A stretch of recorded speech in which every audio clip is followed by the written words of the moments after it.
These challenges, in our opinion, seem to have overwhelmed our security institutions. The governors are supposed to be the state security officers of their state. There is need for us to at least engage the traditional rulers.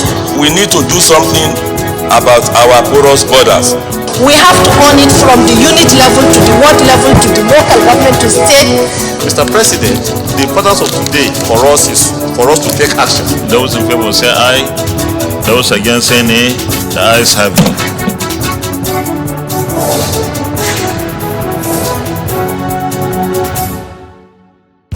Distinguished Senator Harcourt Abarbe has decamped. Senate overwhelmed by defections as it resumes after party primaries. This unjustifiable incarceration without due process is in breach of the Borstal Institution Act. And Senate frowns at the practice of turning borstal homes into dumping ground for unruly children. One fallout of the party primaries when the Senate resumed was the spate of defections by senators, including members of the leadership. In spite of this, the Senate settled down to business, addressing salient issues of national importance. The challenge of insecurity, as well as parents who dump their unruly children in borstal institutions on the pretext of taking them to boarding schools, are some of them. This is in addition to bills at various stages of consideration. I am Hussaina Amina Aboki. Sit back as we unfold this episode of Inside the Senate. Please stay tuned. The Senate will send a message to the President to reap opportunities from that. To raise a matter of urgent public importance. And we are aware that when this particular motion comes up for a longer term development, arise to second the motion. Those in favor of this prayer say aye. Those against say nay. The ayes have it.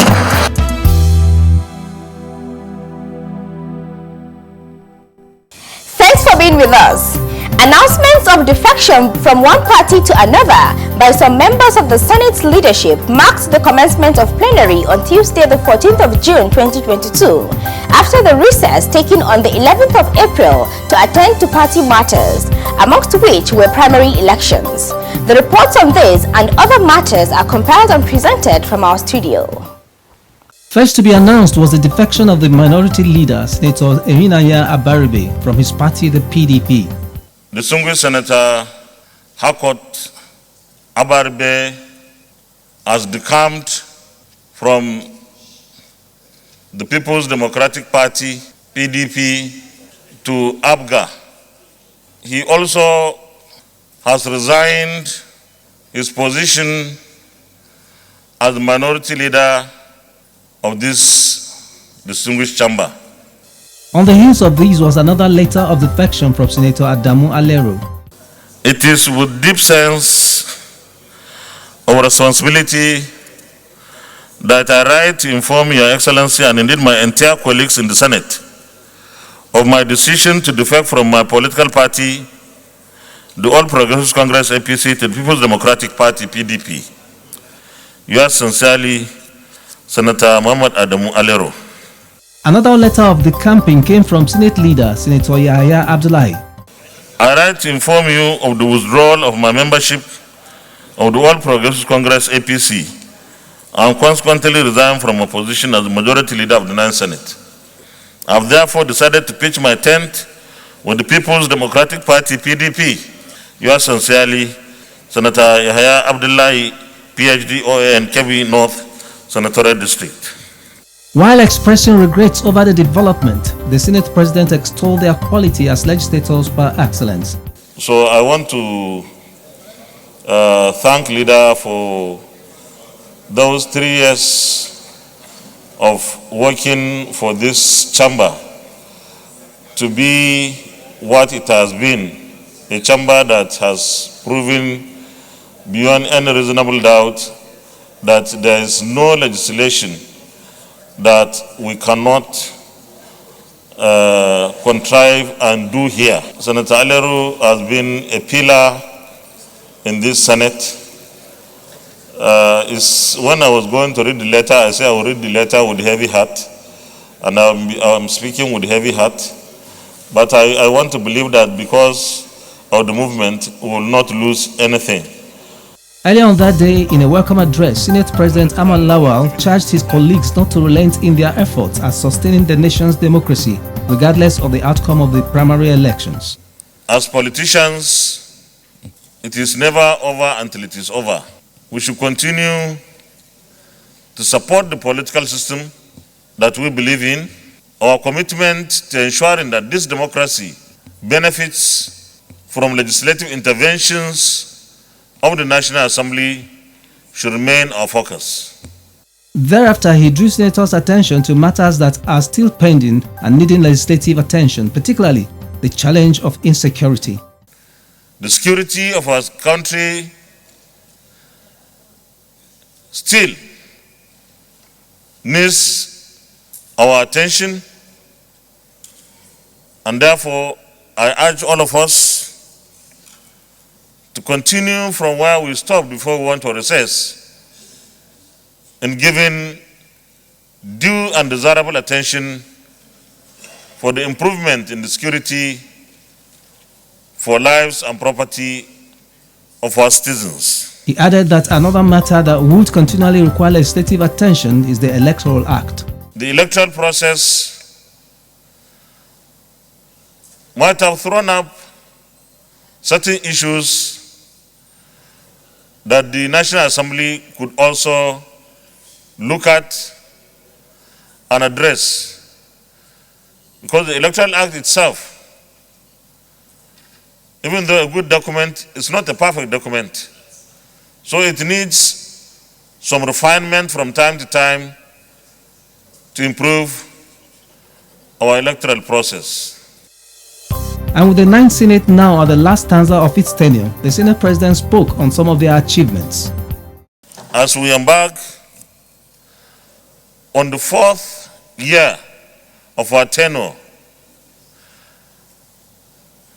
having clocked 3 years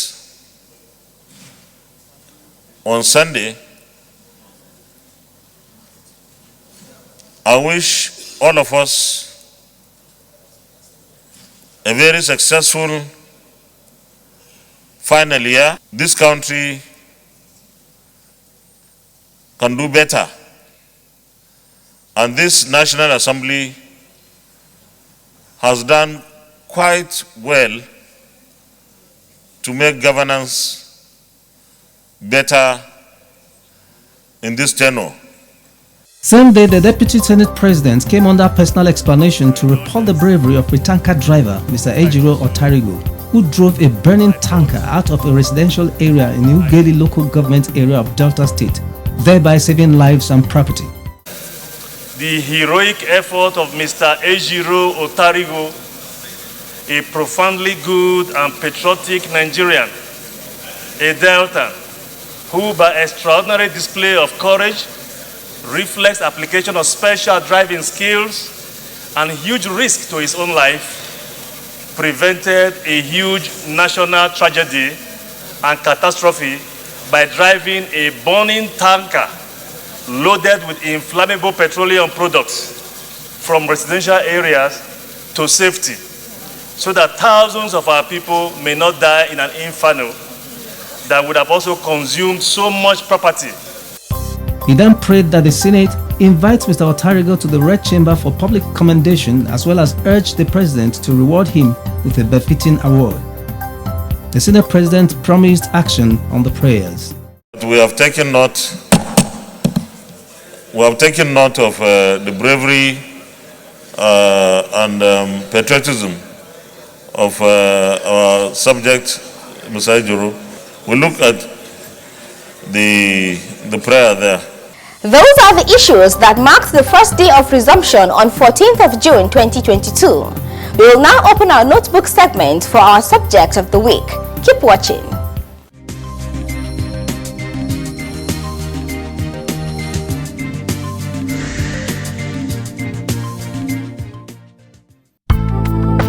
public hearing is an interactive session organized by legislative committees on any subject matter for the purpose of sharing ideas, x-raying issues, and resolving conflicts around the subject matter. The matter could be a proposed bill that has scaled second reading or a motion referred to the committees for more legislative actions. Interested members of the public along with the stakeholders may participate in the public hearings, at the end of which reports are compiled by the committees and submitted to the Senate for necessary action.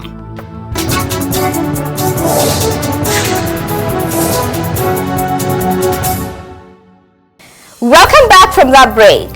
Borstal Institution System is a component of the Nigerian Correctional Service vested with the responsibility of admitting and housing juvenile male delinquents between the ages of 16 and 21.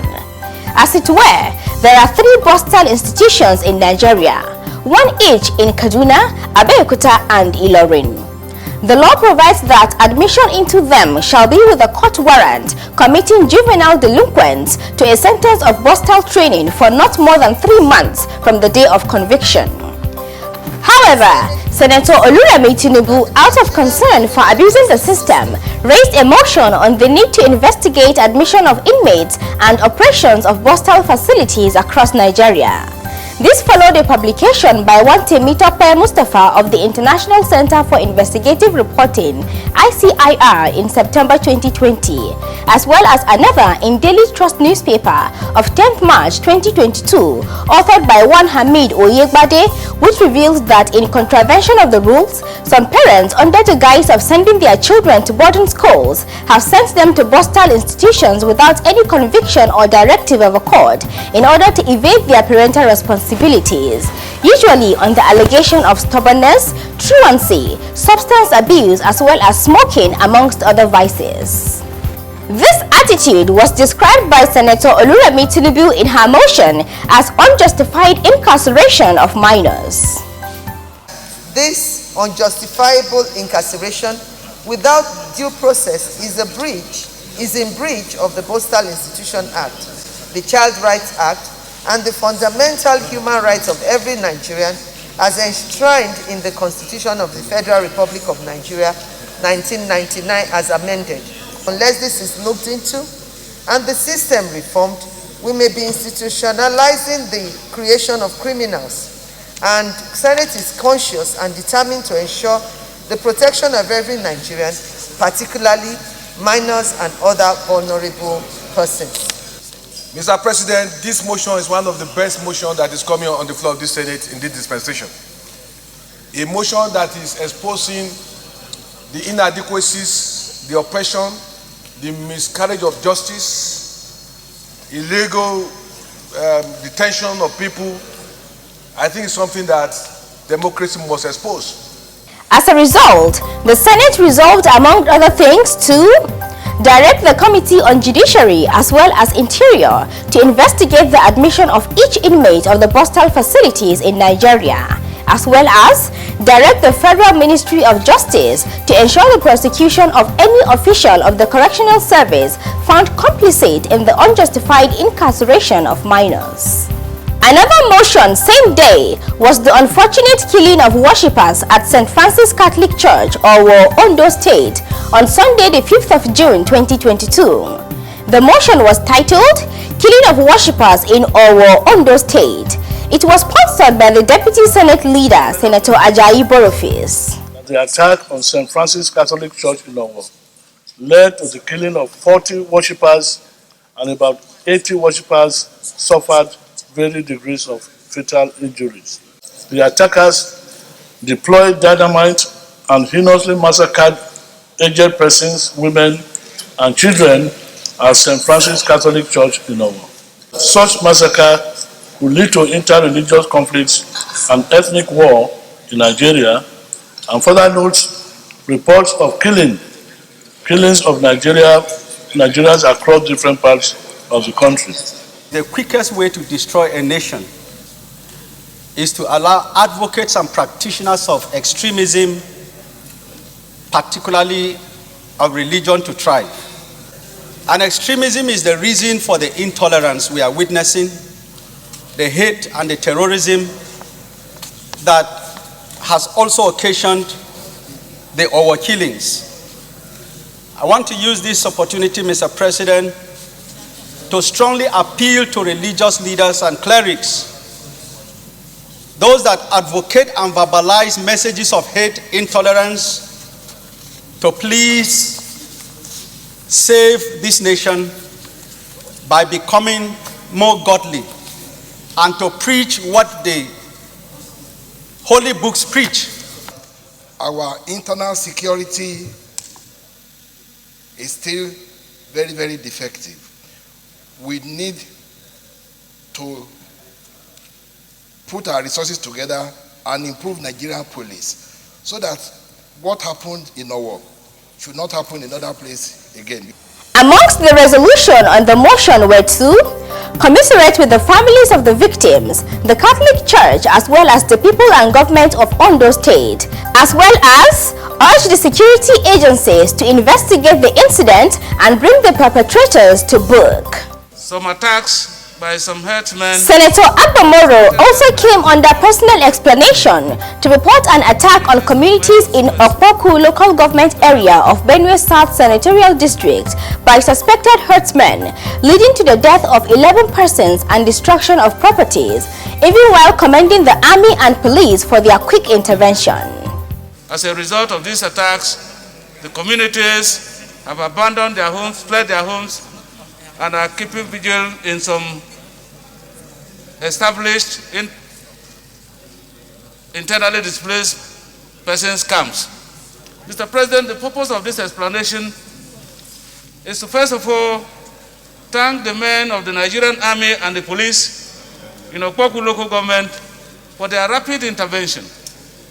Because matters under personal explanation are not open to debate, the Senate in its resolutions urged NEMA to provide relief materials to the affected communities, as well as urged the security agencies to provide the atmosphere for the victims to return to their ancestral homes. In all the cases, a 1-minute silence was observed. May the gentle souls of our departed compatriots rest in perfect peace. Amen. Same day also saw the Senate deliberating on some bills for second reading. One of them is seeking the conversion of the Federal College of Education Technical, Bichi, Kano State to a Federal University of Education Technical. We have the details of this alongside others in our next report, compiled and presented by our reporter. The bill is titled Federal University of Education Bichi Kano State Establishment Bill and sponsored by Senator Barrow Jibrin. He gave the objectives of the bill. To encourage the development of learning to all persons without distinction of race, creed, sex, or political conviction. B. To develop and offer academic, technical, and professional programs leading to the award of certificates, first degrees, postgraduate research, diploma, and higher degrees, with emphasis on planning, developmental and adaptive skills in education, engineering, technology, applied science, agriculture, commerce, arts, social science, humanities, management, and allied professional disciplines. The technical here is clearly showing that the university will be focusing on teaching or producing teachers whose main focus is the technical area. And Mr. President, given the situation globally today, the challenges nations are facing, the need for us to have a digitalized or digital economy, as it is being called, requires that we have our citizens, our young boys and girls, having core knowledge in science, technical, engineering, mathematics, the STEM education as they call it. The bill scaled second reading and referred to the Senate Committee on Tertiary Education and TED Fund to report back in 4 weeks. The next bill to be read a second time was titled National Students Financial Aid Scheme Establishment Bill, sponsored by Senator Sadiq Suleiman Umar. He spoke on its objectives. The bill therefore seeks to provide a realistic framework For the success of education financing, it repeats the existing Nigerian Education Bank and establishes a student financial aid scheme. It provides for the management, governance, and administration of the scheme, granting or interest-free loans and bursaries to eligible students at higher institutions, and well-structured administration of such loans and bursaries at their recovery. This loan, if given to these students, it is expected that it will only be repaid back if the student have a gainful employment. And this is one area we should also look at. That is why we are talking about a realistic framework, a workable framework that will not in any way be an hindrance to the implementation of this particular scheme if eventually passed into law. This bill is apt, it's timely, especially in a nation where more than 50% of our students are not able to fund their education. One of the other things that we need to look at while we are looking at this bill should be the issue of tailoring our education to potential employment. Because in countries that are developed, where student loans are granted, usually students are able to pay back because as soon as they graduate or they finish their education, they are able to secure employment through which they are able to pay. It will be very important for educational planner for us to plan education in such a way that students offer courses with potential for them to be able to get jobs, so that when these schemes comes on board, it will be possible for such students to be able to pay. The bill was read a second time and referred to the Senate Committee on Tertiary Education and Third Fund to report back in 4 weeks. Those were details from Senate proceedings. Up next is the profile segment. Our Senator of the Week is Senator Chimaroke Nnamani.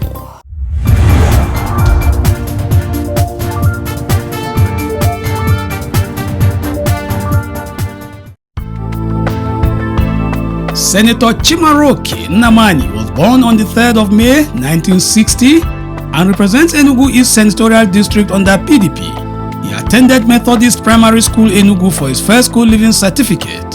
He then proceeded to the College of Immaculate Conception CIC Enugu and earned his West African School Certificate WASC. At the tertiary level, Senator Chimaroke Nnamani attended the College of Medicine, University of Nigeria Enugu campus from 1977 and earned his first degree in medicine in 1983. He did his postgraduate trainings at various medical institutions in New York City, California, and South Florida in the USA, specializing in obstetrics and gynecology. He joined politics, contested and won election as governor of Enugu State, serving 2 terms, first from May 1999 to May 2003, and second from 2003 to 2007. He was also elected as senator under the PDP and served from 2007 to 2011, but lost in his second attempt in the 2011 general elections. In spite of this, however, Senator Chimaroke Nnamani contested and won in the 2015 general elections, serving till 2019, and contested again in the 2019 general elections and won, serving till date. In the Red Chamber, Senator Nnamani is the chairman, Senate Committee on Cooperation and Integration in Africa and NEPAT, and a member of several other committees. His legislative interests include unity among Nigerians, health, education, youth and women empowerment.